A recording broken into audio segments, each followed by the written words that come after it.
Bueno, ¿se me escucha? Eh, Buenas noches a todos, miembros del Journal Club. Primero a nuestros invitados externos a esta nuestra tercera sesión del Club de Seguridad Industrial, que al igual que en la segunda tuvimos invitados externos, ¿no? Y también será grabada, está acá igualmente. Dentro del equipo de Journal Club, nosotros somos uno de los clubes como los distintos clubes que hay, ¿no? Como ejemplo el de polímeros, nosotros somos el de seguridad industrial. Y bueno, el día de hoy, el paper que se ha elegido se titula Safety Risk Assessment on Container Terminal Using Hazard Identification and Risk Assessment and Fault Tree Analysis Method. El ponente del día de hoy es miembro de nuestro club, se llama Fernando Quispe. Y bueno, para dar una pequeña introducción de lo que trata ese paper, es sobre identificación de peligros en un puerto en Indonesia. Y sin nada más que decirlo, doy pase a nuestro ponente.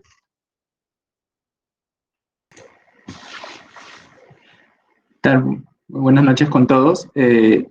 Tal como le indicó mi compañero, el contexto de este artículo se basa en lo que se puede apreciar o lo que se observa en lo que es el puerto de Indonesia, sobre todo en las actividades que son de descarga y descarga, ¿no? Voy a compartir la presentación.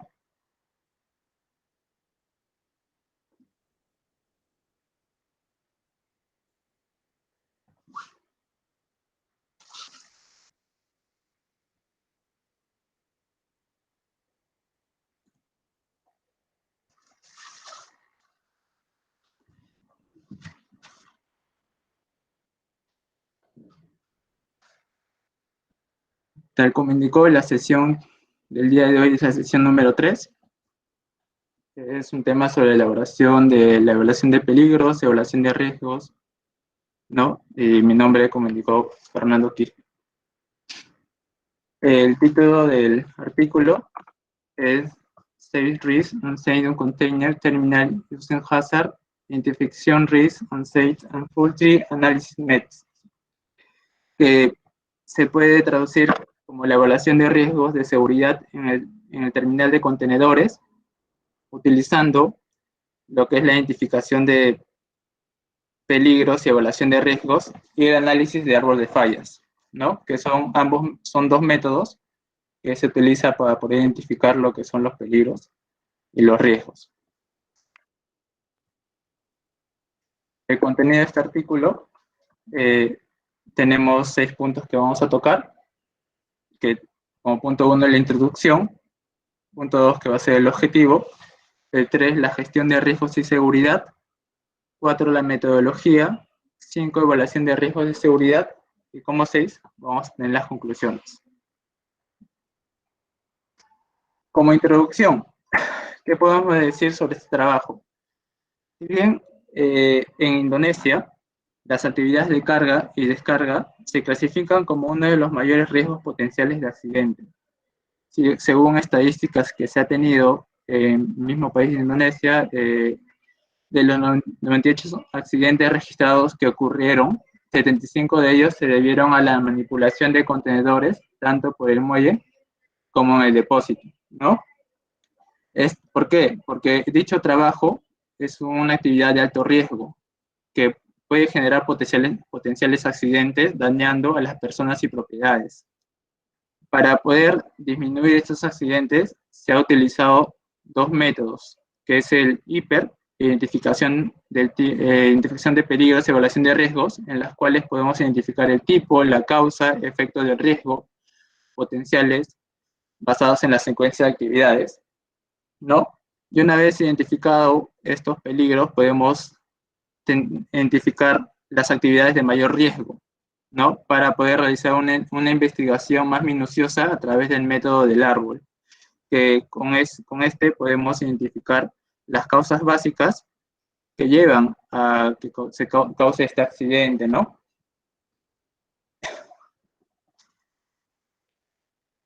El objetivo de este artículo es el de eliminar lo que son los accidentes potenciales para alcanzar las condiciones de accidente cero.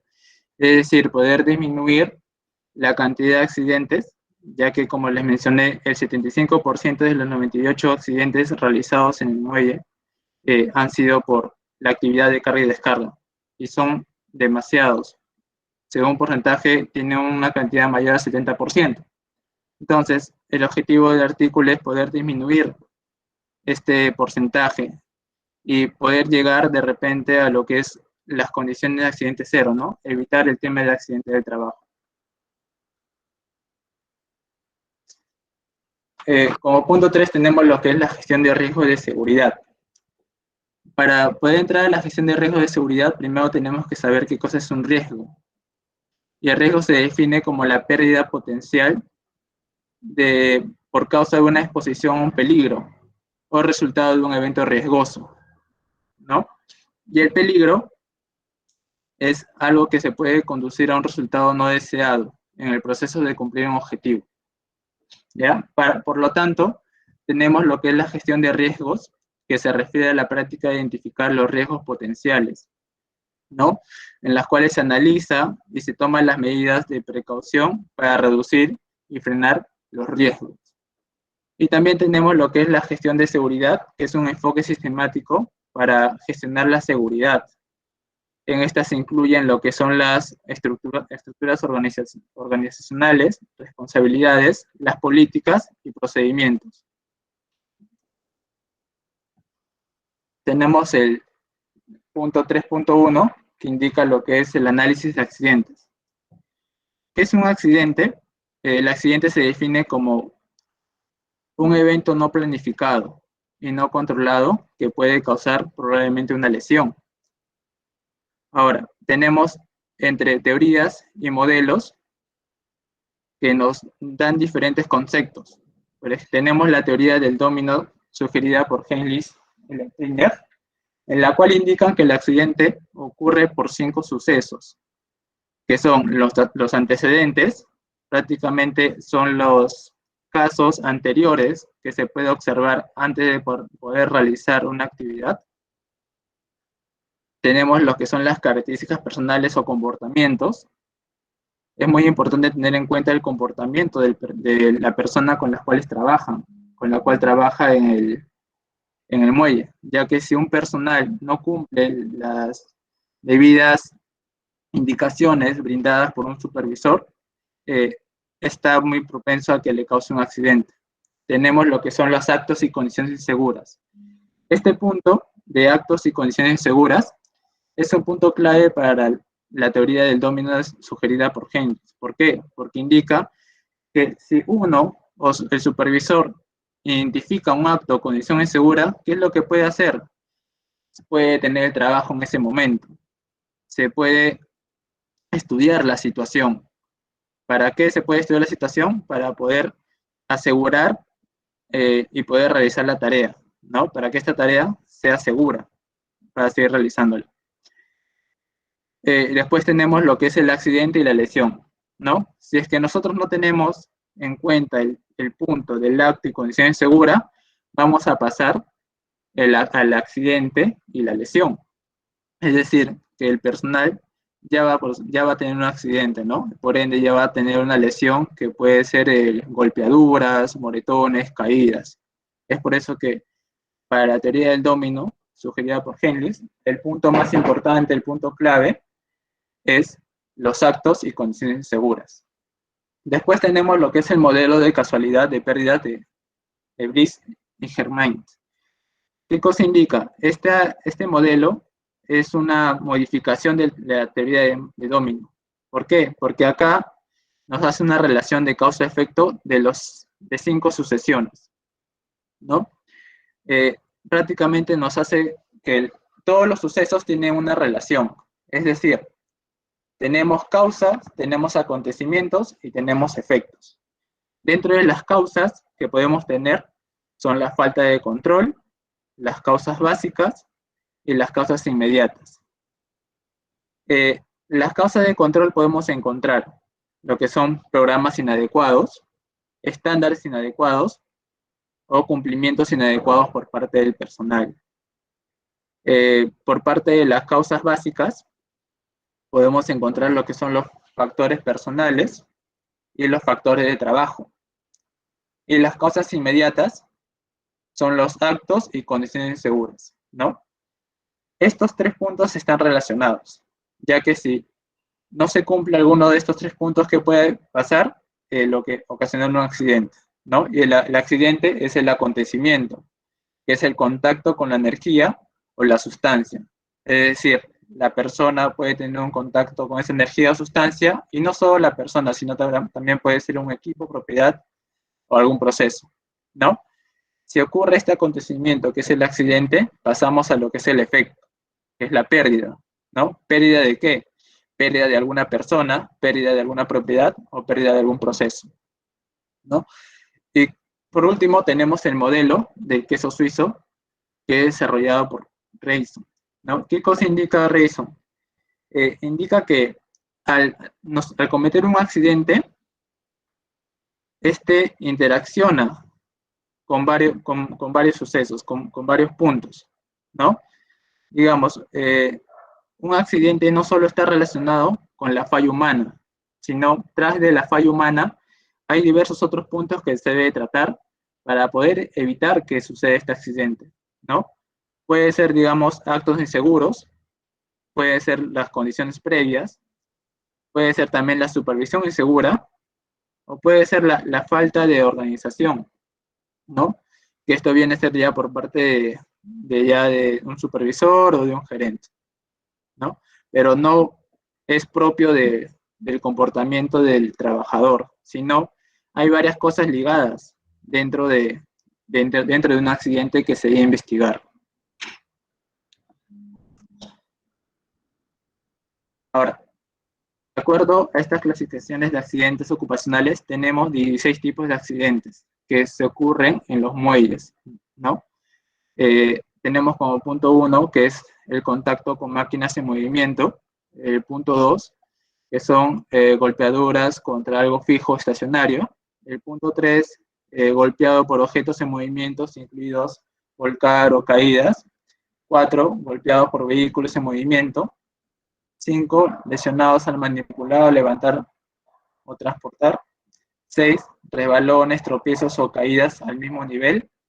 7, caídas desde una altura. 8, atrapados por algo que colapsa o se vuelca. 9, ahogamientos, asfixias. 10, exposición o contacto con una sustancia nociva. 11, exposición al fuego. 12, exposición a una explosión. 13, contacto con electricidad o descarga eléctrica. 14, herido por un animal. 15, actos de violencia. 16, otros tipos de accidentes. Estos 16 tipos de accidente, según lo clasificado, son los que mayormente se recurren en lo que es en la actividad de carga y descarga, ¿no? Y luego pasamos al 3.2, que es el proceso de gestión de riesgo. ¿Qué nos indica el proceso de gestión de riesgo? El proceso de gestión de riesgo es un proceso de evaluación, ¿no? Que consiste en establecer el contexto, el lugar, la condición donde trabajamos, identificar los riesgos, analizar los riesgos, también evaluar los riesgos, y por último, el tratamiento de los riesgos, que son las medidas de control que se puede tomar luego de haber evaluado los riesgos, analizados, identificados y establecer el contexto, ¿no? Por ejemplo, dentro de la evaluación, dentro de las medidas de control pueden ser mejorar procedimientos, usar EPPs, capacitaciones, de acuerdo al tipo de medida de control que tomes, ¿no? Porque las medidas de control que se puede tomar, hay 5 tipos de medidas de control, ¿no? La eliminación del riesgo, eliminación del peligro, sustitución del peligro, controles de ingeniería, controles administrativos, y los EPPs, que son equipos de protección personal. Después de esto tenemos lo que es la identificación de peligros y evaluación de riesgos, que es una herramienta para evaluar los riesgos, para tener una puntuación de estos riesgos y saber cuáles son los más, digamos, los más que pueden causar un daño mayor a los trabajadores, para eso necesitamos 4 pasos para poder realizar lo que es la identificación de peligros y evaluación de riesgos, que es la identificación de peligros, la evaluación de riesgos, el análisis del riesgo, y por último es supervisar y revisar los procesos o ya las acciones realizadas para evitar que estos riesgos sucedan. Y por último tenemos lo que es el análisis del árbol de fallas. Este análisis es algo deductivo que ayuda a resolver un problema no deseado, ¿no?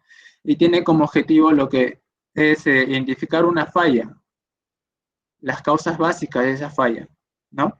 Para poder identificar lo que son las debilidades del sistema, para poder evaluar un diseño propuesto, o también para identificar los efectos de los errores humanos, o identificar actualizaciones efectivas. De repente, el proceso que nosotros estamos realizando no es el correcto, necesita una actualización, necesita una revisión, ¿no? Para eso es el análisis del árbol de fallas, ¿no? Y también nos ayuda a cuantificar la probabilidad de fallas.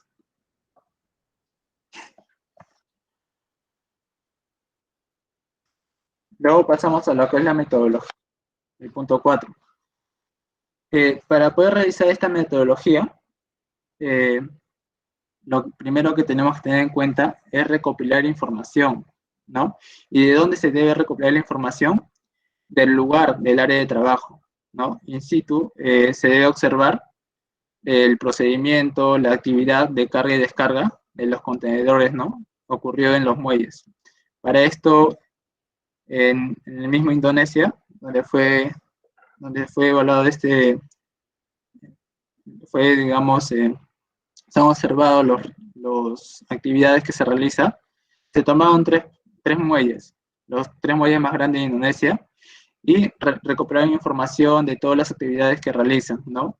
La carga, descarga, el transporte, digamos, el movimiento de grúas, las señalizaciones,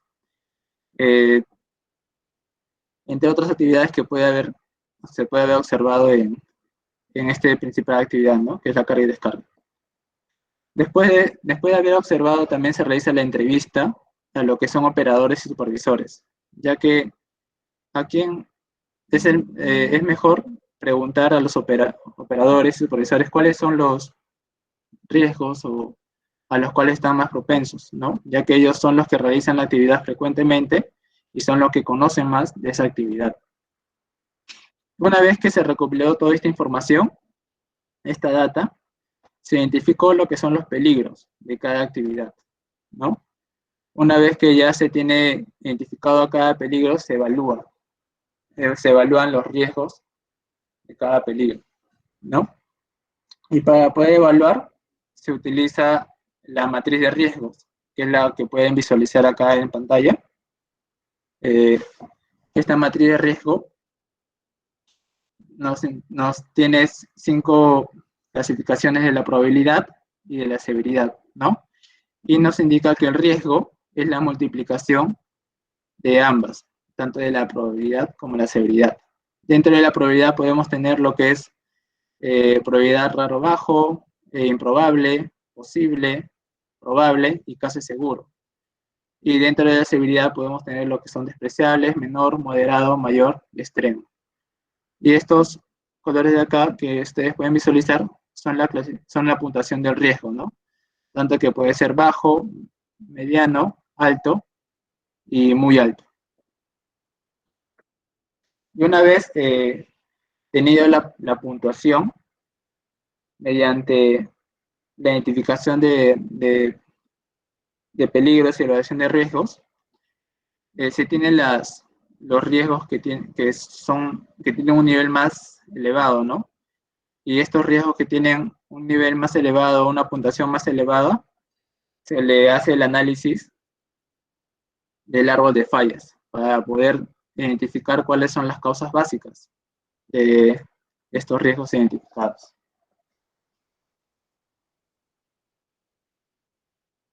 Una vez ya identificados los riesgos, se construye la identificación de los peligros y evaluación de riesgos, ¿no? Tenemos esta tabla de identificación de peligros y evaluación de riesgos, en la cual tenemos diferentes tipos de peligros, ¿no? Lo que buscamos acá es que una vez nosotros identificados los peligros relacionados a la actividad de carga y descarga, tenemos que identificar y evaluar los riesgos. Uno de los peligros que se observó fue el colapso del muelle, ¿no? El colapso del muelle, que puede traer consigo accidentes. Si bien en la tabla anterior vimos 16 tipos de accidentes que estaban clasificados, ¿no? El tipo de accidente que puede causar un colapso de muelle puede ser contacto con maquinarias en movimiento, golpeaduras con algo fijo, golpeado con objetos en movimientos, ¿no?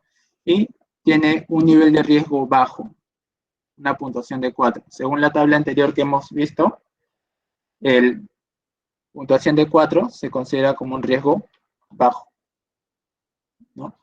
Después tenemos como número 2, trabajador golpeado por una cuerda, que tiene tipo de accidentes 3, 5 y 16, que son las que son golpeados por objetos en movimiento, o lesionados al manipular o levantar, o al transportar, o otro tipo de accidentes. Este riesgo tiene una puntuación de 9, que es un riesgo mediano, ¿no? Tenemos también el tipo de riesgo del el barco puede chocar en el muelle, que puede tener accidentes como golpear por vehículos en movimiento, o otros tipos de accidentes, ¿no? Tienen una puntuación mediana también. Ahora, el número 4, que es el trabajador golpeado por la caída de una tapa de escotilla o del contenedor, puede tener un accidente de tipo 3, que es el golpeado por un objeto en movimiento, ¿no? Y el nivel de riesgo de este peligro es de 20, ¿no? Es decir, tiene un nivel muy alto, es un puntaje muy alto, ¿no? Al igual que el trabajador resbala o tropieza o cae, que tiene accidentes como tropiezos, caídas al mismo nivel o caídas a desnivel, o también caídas a altura, ¿no? También se puede decir la misma palabra, que también tiene el mismo puntaje de 20, que es muy elevado, ¿no? También tenemos lo que son los peligros del trabajador golpeado por la grúa del muelle. Tenemos el peligro 3.4, que son el riesgo mediano, contacto eléctrico, que es un riesgo bajo. Tenemos el tipo de riesgo también atrapados por contenedores, que también tiene un nivel de riesgo muy elevado, no es muy alto, ya que tiene un tipo de accidentes que es atrapado por algo que puede colapsar o algo que se puede volcar. Tenemos lo que son choques de camiones, que puede causar golpeaduras, ¿no? Por estos choques de camiones. El conductor pues, se puede golpear, puede producir alguna lesión, que tiene un nivel de riesgo de puntuación número 6. Tenemos también el camión que cae a la cuenca del puerto, ¿no? Que tiene un nivel de riesgo mediano. Tenemos también lo que es el trabajador golpeado por el camión, que tiene una puntuación de 20, es un riesgo muy alto, ya que trae golpeaduras por vehículos en movimiento. Tenemos lo que es el esparcidor que cae o golpea a las personas que están debajo, que tiene como riesgo mediano. Tenemos lo que es la caída de contenedores de camiones, que tiene también un riesgo mediano, ¿no? Que tiene accidentes como el 1, 3 y 6, que son el tipo de contacto de maquinarias en movimiento, golpear contra algo fijo estacionario, golpear con objetos en movimiento, resbalones, tropiezos o caídas al mismo nivel.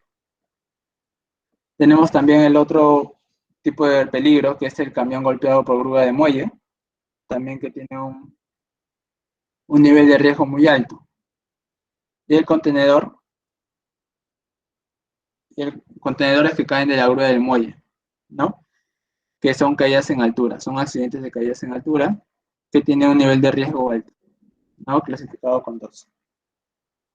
De todos estos accidentes, de todos estos peligros que son clasificados, tenemos 15 tipos de peligros, lo tomamos lo que tienen un nivel de riesgo más alto, ¿no? Que son el camión golpeado por grúa de muelle, que son el trabajador golpeado de camiones, el atrapado por contenedores, que es el trabajador golpeado por la caída de tapas de escotillas o del contenedor, y también tenemos lo que es el trabajador resbala y tropieza y cae.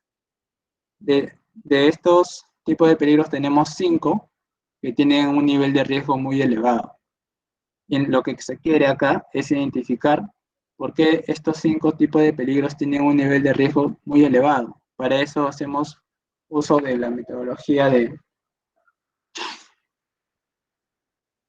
análisis de árbol de fallas, en las cuales nos ayuda a identificar cuáles son las causas básicas de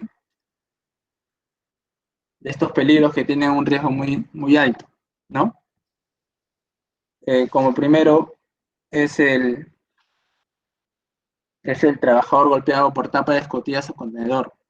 Realizando su análisis del árbol de fallas, tenemos que una de las causas básicas que puede ocurrir para que ocurra este accidente es debido a una sala de operaciones desordenadas o también debido a causas ambientales, ¿no? Digamos un viento fuerte o una ráfaga de viento, ¿no? También puede ser debido a las regulaciones poco claras o escasas apreciaciones que se puede dictar al personal. Puede ser también por la contratación y formación por parte del personal. De repente el personal no ha recibido una capacitación, una inducción, o no ha, digamos, entendido bien el procedimiento para poder realizar dicha actividad o dicha función que se le dice, ¿no? Tenemos el otro peligro, que tiene también un nivel de riesgo alto, que es de resbalar y tropezar en la caída de trabajadores. Las causas básicas que tenemos de este peligro son los procedimientos operativos estandarizados, ¿no? Si nosotros tenemos procedimientos operativos estandarizados incorrectos o que el personal no capta o no entiende, es muy probable que éste cometa alguna falla y pueda tener un accidente, ¿no? Otros son materiales corroídos y resbalosos.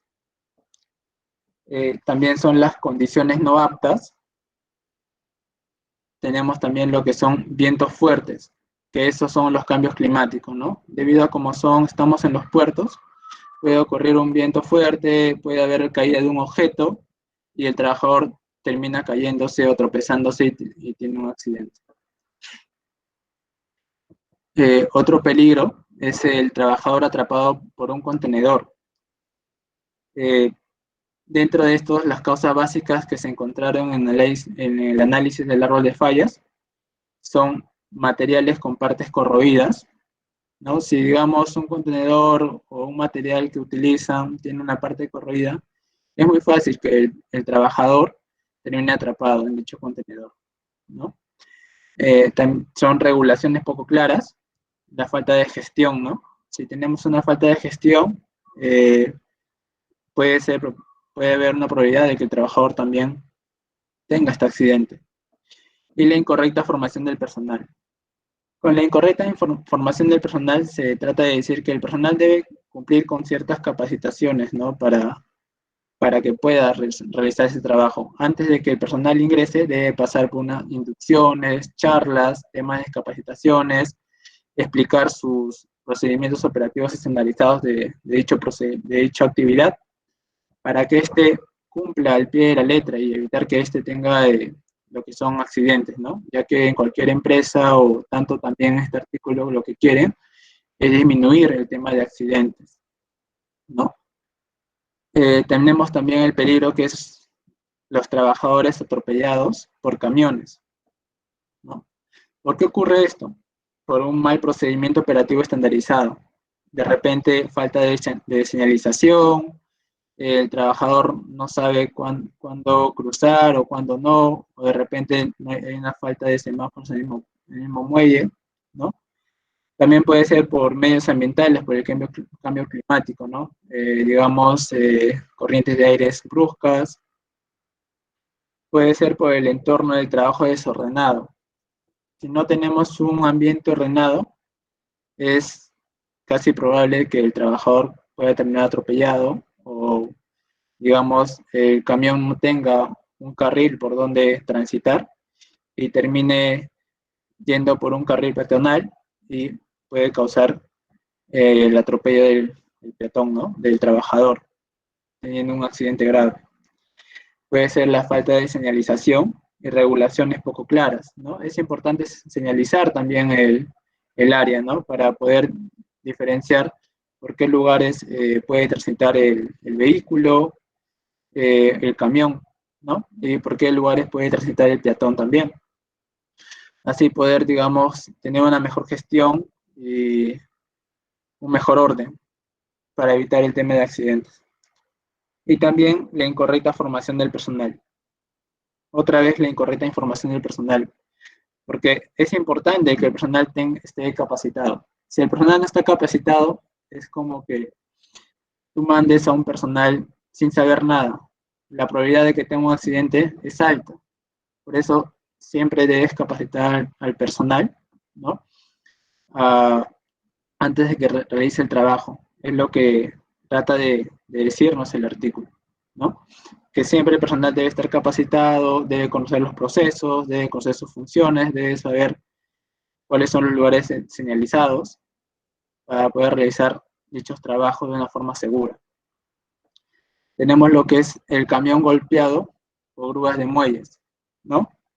Eh,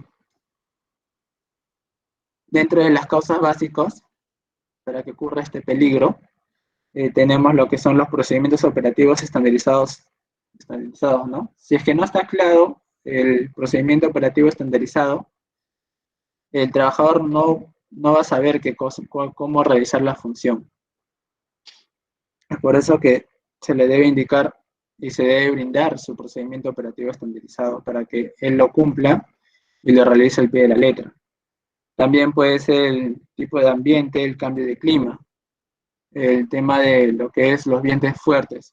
Como son grúas, las grúas pueden tener objetos, digamos, que no enganchan dentro de la grúa y por un tema de un viento fuerte o una corriente de viento demasiado fuerte puede caer un objeto y puede golpear un camión, hasta puede golpear a un peatón, a un personal que está laborando dentro del muelle, ¿no? Tenemos lo que es la falta de entrenamiento del personal también, que son las capacitaciones que se han venido mencionando anteriormente en los diferentes peligros, ya que con esto creo que queda claro que uno de los puntos importantes para evitar que ocurra un accidente es que el personal debe estar entrenado, capacitado para poder realizar dicha función. Y también la falta de señalización y las regulaciones pocas claras, ¿no? Eh, Estos son los puntos básicos que se describe para evitar que estos peligros que hayan tenido un nivel de riesgo muy alto eh, se debe controlar, ¿no? Y luego pasamos a las conclusiones.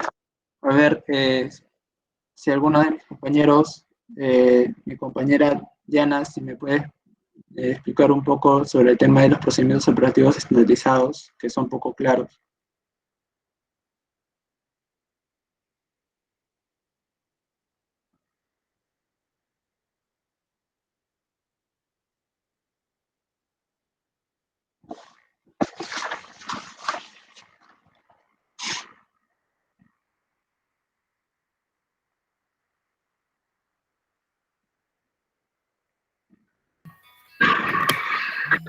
Ah, sí, Fernando, creo que me llamabas, disculpa, Sí, no te escuché. quisiera saber si es que, de acuerdo a las conclusiones que hemos llegado, ¿qué es lo que entendiste por el tema de procedimientos operativos estandarizados poco claros?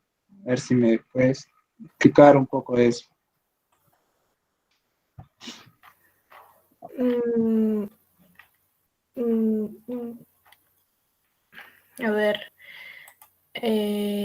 no entendí muy bien esa parte, solo que estuve más atenta a lo que explicaste, lo de la matriz hiper, eh, de los accidentes, ¿no? El que se clasificaban en medio, alto, bajo, lo de riesgo. Claro,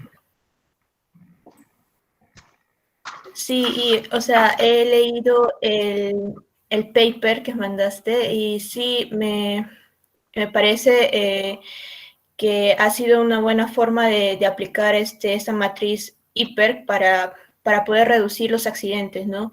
Ya que como has explicado en tu presentación, en estos puertos es donde ocurre la mayor incidencia de accidentes. Entonces, se debe evitar eso. Y para que se pueda evitar esto es con lo que tú has explicado, ¿no? Que es aplicar la matriz de riesgo y también aplicar el método del árbol, ¿no? claro, análisis del árbol de Bueno, fallas.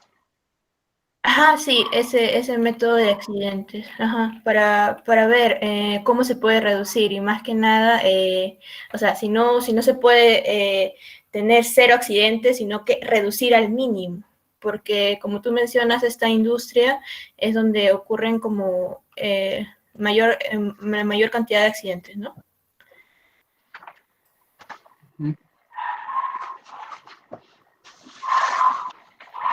Eh, Me pareció interesante lo que mencionaste, Fernando, respecto a los procedimientos operativos estandarizados, que a veces el personal quizás no lo tiene claro o tiene quizás timidez a preguntar exactamente cuál es el procedimiento y esto al final se replica en accidentes para ellos, ¿no? Y al final esto repercute bastante en la matriz per se, que va a ser modificada y los valores van a ser bastante acrecentados, ¿no?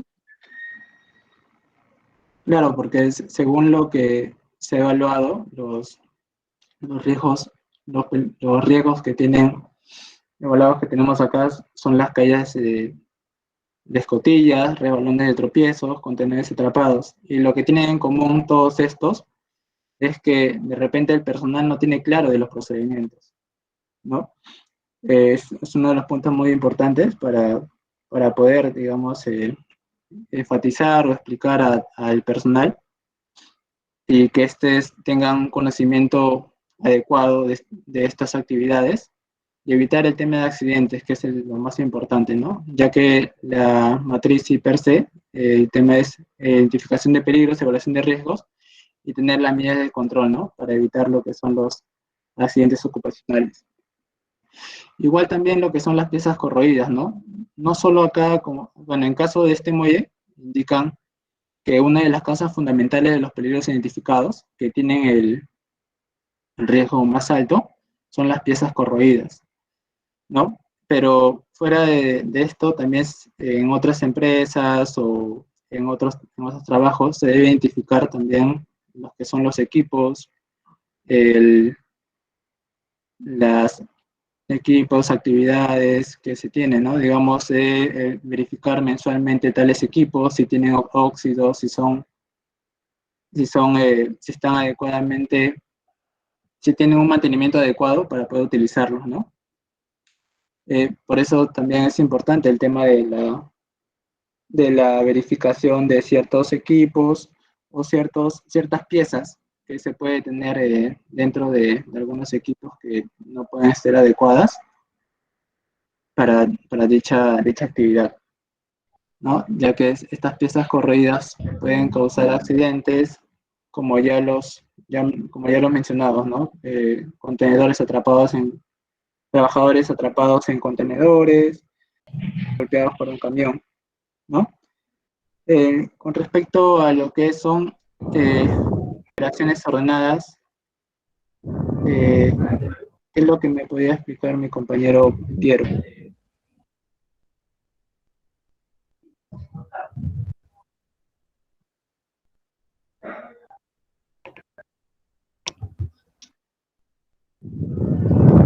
¿Podría repetir la pregunta, por favor? No, me refiero sea, acá una de las causas fundamentales de los peligros identificados son las salas de operaciones ordenadas, ¿no? Quisiera saber qué es lo que tú me podías explicar a debido a esta causa, ¿no? Este peligro identificado. A ver, ya. Yo cuando... yo me conecté un poquito tarde, te estaba siguiendo igual que la compañera desde que tú estabas haciendo la evaluación, la matriz para identificar los riesgos. Eh, Tú me preguntas sobre la sala de operaciones ordenadas.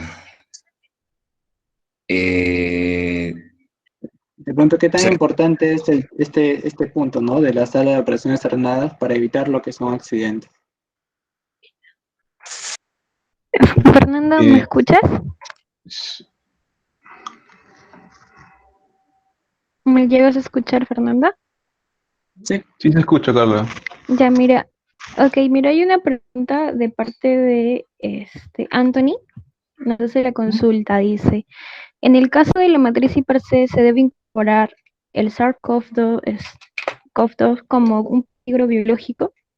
¿Esto significaría reestructurar la matriz? claro. Dentro de la matriz hiper C podemos tener lo que son riesgos biológicos, riesgos físicos, riesgos mecánicos, ¿no? Y siempre cuando uno tiene un peligro adicional, porque uno nunca va a tener una matriz hiper C estable, fija. Siempre va a haber nuevos peligros en los cuales uno va a poder ir identificando con el tiempo y que se debe implementar. Una vez que uno identifica un peligro nuevo, se debe otra vez, eh, digamos, armar tu hiper C o añadir este nuevo peligro, evaluar su riesgo y tener la medida de control. Con el tema de SARS-CoV-2 es un riesgo biológico, ¿no? Digamos que es tu peligro de SARS-CoV-2, tu riesgo ¿cuál es? Que es el contagio, ¿no? Del COVID-19. Una vez que ya tenemos identificado este riesgo, evaluamos la puntuación, ¿no? Digamos si son personales de la salud, si son personales de alto riesgo o de riesgo mediano o de bajo riesgo, para tener una puntuación clara. Y al tener una puntuación, ya tenemos las medidas de control, ¿no? Que pueden ser, digamos, en estos casos de SARS-CoV-2, es mayormente el uso de equipo de protección o también a veces son uso de equipos de ingeniería, ¿no? Que también se puede realizar. Exacto.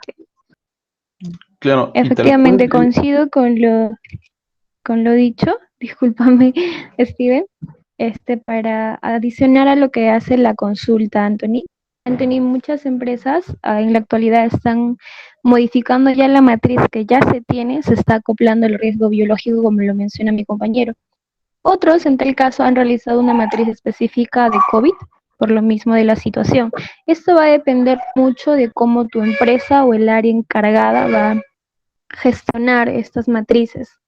Es recomendable hacer la identificación más sea individual, de forma general, eso no nos especifican, solo nos piden identificar el peligro, establecer los controles y tener definidos los riesgos.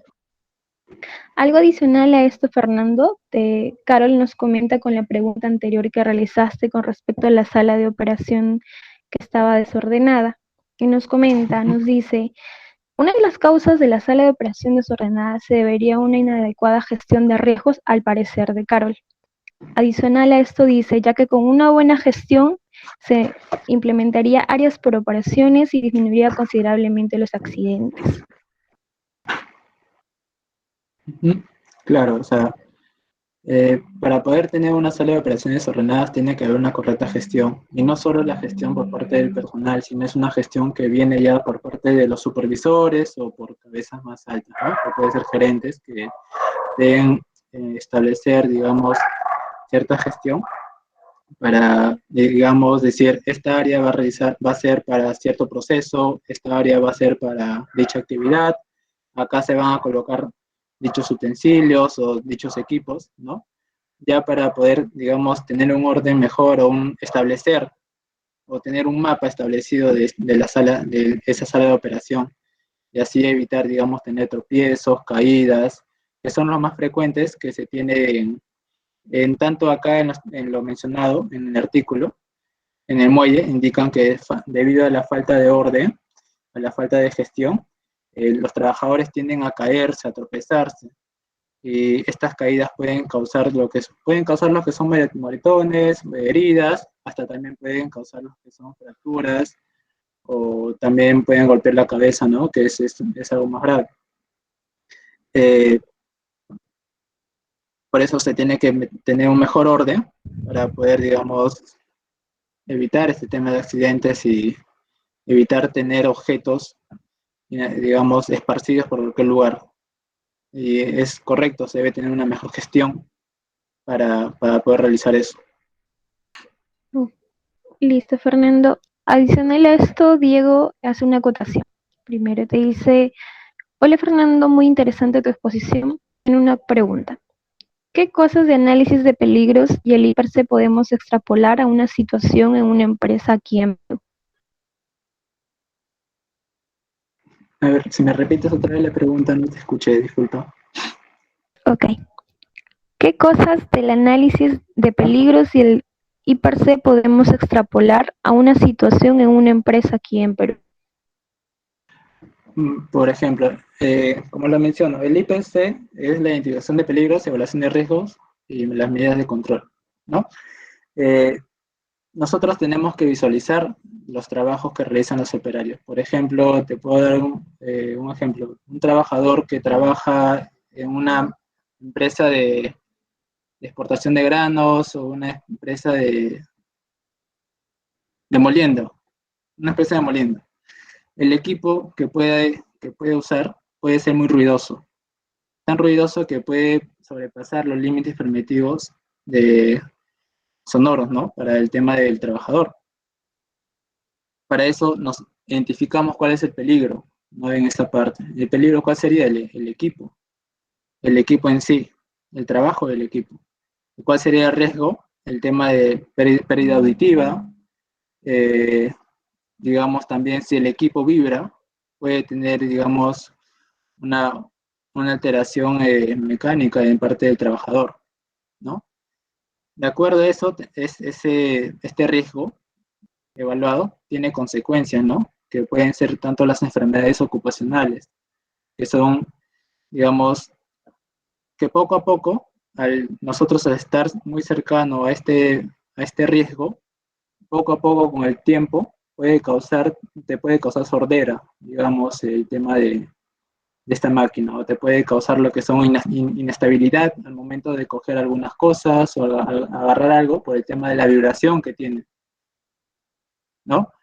Y una vez nosotros tenemos identificado lo que es el peligro, el riesgo, las consecuencias, tenemos a poner una puntuación, ¿no? La puntuación, digamos, si es bajo, mediano, alto o muy alto, ¿no? Una vez identificada esta puntuación, tenemos que tomar las medidas de control, que es lo más importante en sí de haber identificado lo que son los peligros y evaluado los riesgos, tener las medidas de control, ¿no? Una vez que tenemos las medidas de control que tenemos, que son controles de ingeniería, controles administrativos, uso de EPPs, eliminación del peligro o sustitución del peligro también, ¿no? El primer punto que uno debe acotar es la eliminación del peligro. Si tú puedes eliminar el peligro, sería excelente, ¿no? Porque hace que el trabajador ya no esté, digamos, cercano a ese peligro. Puedes cambiar de máquina. Puedes digamos, cambiar una máquina que sea menos ruidosa o que no vibre mucho, ¿no? Si en caso no se puede, digamos, no se puede cambiar la máquina, se puede sustituir, ¿no? Sustituimos por otro que, digamos, no realice tanto movimiento o no realice tantas vibraciones. O después tenemos lo que son los controles de ingeniería, ¿no? Que son implementar equipos o implementar, digamos, algunos controles, más que todo equipos, ¿no? Para disminuir este tema del trabajo, de este peligro, ¿no? Por ejemplo, dicha máquina nosotros podemos poner una capa protectora o lo podemos cubrir con un sistema de antirruido, ¿no? Para evitar que éste emita el sonido a todos los trabajadores que pueden estar alrededor, porque este ruido puede aturdir a los trabajadores, ¿no? Si en caso ya no se puede lo que son los controles de ingeniería, tenemos a los controles administrativos, ¿no? Que son capacitaciones, procedimientos, planes que se brindan para dicho proceso. Y por último tenemos lo que son los EPPs, que son los equipos de protección personal, ¿no? Que en este caso, digamos, tú le puedes colocar audífonos para evitar la emisión, para que evitan escuchar el ruido, ¿no? O sea, en sí, todo el IPRC lo vas a tener que realizar cuando tengas ciertas actividades, sí o sí, pero sí vas a tener que evaluarlas de una manera minuciosa para poder identificar estos peligros, ¿no? Y no solo va a ser la manera como tú lo observas, sino también tienes que preguntarle al personal, porque una de las cosas es que uno puede mirar, observar, pero el personal en sí es el que lo vive, el personal en sí es el que trabaja, ¿no? Tú puedes decir de lejos, no, el personal no escucha tan fuerte, pero si tú te paras ahí junto al personal por 2 horas, 3 horas, 4 horas, ese ruido ya se vuelve muy abrumador, ya no tiende a concentrar demasiado, tiende a desconcentrar demasiado el personal, ¿no? Es por eso que tanto cuenta como la parte visual por parte de uno, también como la parte del operario, ¿no?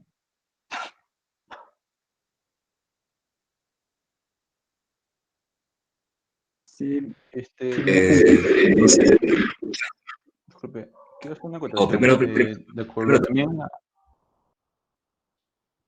ok, de acuerdo a lo que dice Jesús, eh, creo que también se refiere a los factores físicos que influyen, ¿no? De acuerdo a una persona Indonesia, la corpulencia, los factores físicos, sino en Perú, como también a los factores climáticos, ¿no? Por ejemplo, la norma G050, que es de construcción, para soldadura eléctrica, recomiendo usar un mandil de cuero, ¿no? Pero también hay factores que se deben evaluar, como por ejemplo el estrés térmico, ¿no? Que no se podría dar en un ambiente caluroso. Un trabajador no podría usarlo. Entonces creo que también eso es uno de los puntos que Diego que quería acotar, esa extrapolación de repente una persona de la India o factores climáticos que pueden estar ahí, digo de Indonesia y uno de Perú, ¿no?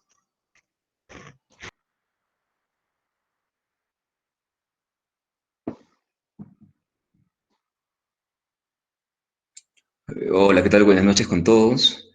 Justo estaba muy atento a la parte de tu matriz de riesgos porque justo hace un mes en la empresa donde yo trabajo actualmente, que es una planta envasadora de GLP, me tocó a mí hacer la reinscripción de los camiones cisterna y camiones tanque para el registro de hidrocarburos de los CENERMIN.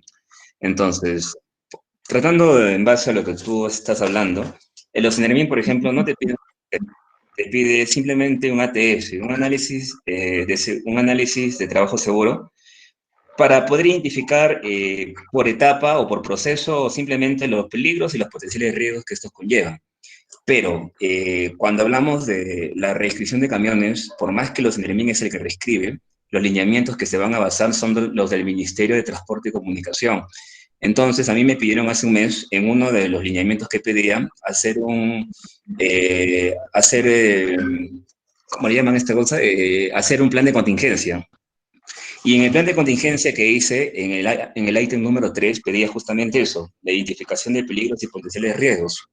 Entonces, ya te daban una base como para que te orientes. Todo basado en la RCD 2016 del Ministerio de Transporte. Primero lo que tenías que hacer, bueno, en nuestro caso, era primero ver un criterio de control, donde dividías todo por criterios de alta, medio, baja. Es decir, hablamos de los controles de riesgos. Si se puede hacer un control, si existen controles pero no son adecuados cuando es medio, o cuando hay controles para el riesgo, un control adecuado y efectivo cuando es bajo. También había criterios de exposición, ¿no? Que esos eventos desfavorables, si eran continuos, pueden ser ocasionales o esporádicos. Con esos dos criterios de control y exposición, lo que se suele hacer acá es una matriz de evaluación de probabilidades. Con esta matriz de evaluación de probabilidades y teniendo en cuenta un criterio de consecuencias, justo lo que tú hablaste hace un rato, se forma la matriz de nivel de riesgo. Nosotros no nos piden mucho, simplemente es una matriz de 3x3, tú lo hiciste creo que de 5x5, y con esto, justamente con esto, lo que se hace es, o se elabora la matriz de identificación de peligros y potenciales riesgos, donde en nuestro caso lo que hacemos es, por cada ruta de transporte, nosotros hacemos un per se. Por ejemplo, si nuestro camión se va de Lima a Pluspetro, que está en Pisco, puede haber 3 rutas. Para cada ruta tendríamos que elaborar un IPRC siguiendo todo el procedimiento que nosotros, o lo que acabo de mencionar, donde los ítems que nosotros usábamos, por ejemplo, que regían este IPRC, eran criterios como, por ejemplo, las provincias, departamentos de los cuales iba, los kilometrajes, la velocidad máxima permitida, las características de la vía, o sea, si el terreno es plano, autopista, curva, llueve, granizo, los peligros asociados a esta vía y los riesgos asociados. Entonces, más o menos esa es la forma en que trabajamos nosotros y es muy diferente, a pesar de ser un mismo alineamiento, el Ministerio de Transporte maneja algo diferente a los CNERMIN, ¿no? Me pareció interesante comentar esto a ustedes y muy buena exposición. Fernando, tenemos una consulta adicional, en la cual es la siguiente. Nos dicen, ¿en qué nivel la matriz IPRC está relacionada con el RIST?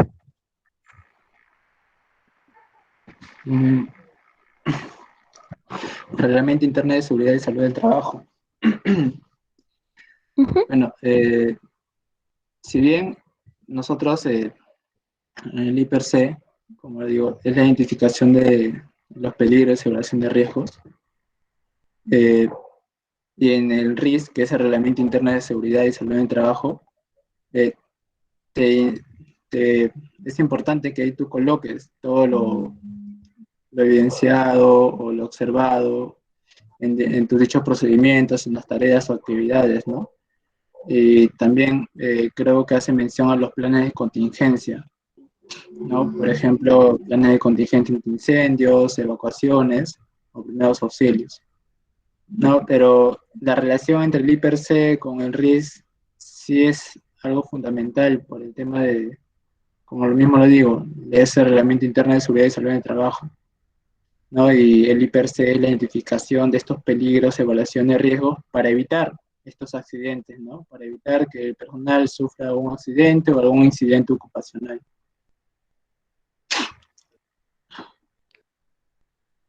Ok, adicional a esto, Anthony, que fue la persona que hizo la consulta, si la pregunta es específicamente en qué tipo de control sería un RIS, es un tipo de control administrativo, categoría preventiva. Como ya mencionó mi compañero, en este Reglamento Interno de Seguridad y Salud en el Trabajo, se establecen todo lo que son medidas para lo que son acciones frente a un incidente o un accidente, a eventos, puedan ser eventos naturales, para nosotros tener una forma de acción preventiva, ¿no? Valga la redundancia. Y también están estipulados todas las reglas o normativas como cualquier empresa va a tener. Lo mismo cumple con un reglamento interno de trabajo, con un manual, con una política, con lo que las reglas que se establezcan en una empresa.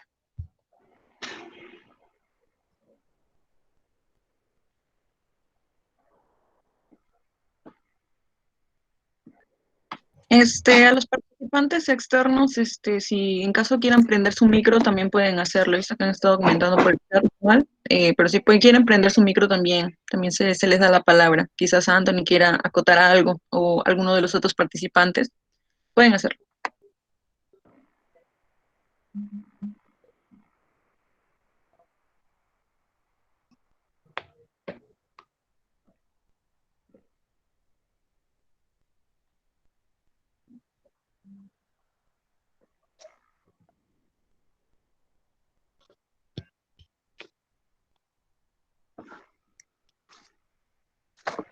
chicos, si tuvieran alguna duda, alguna observación o algún comentario adicional con respecto a la presentación, por favor, gustosos a oírlos.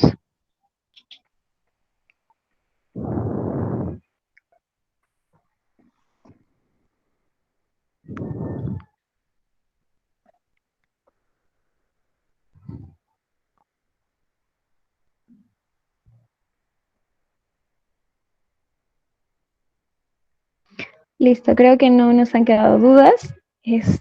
Fernando, muy buena ponencia, muchas gracias, ha sido un tema muy interesante. Listo, gracias.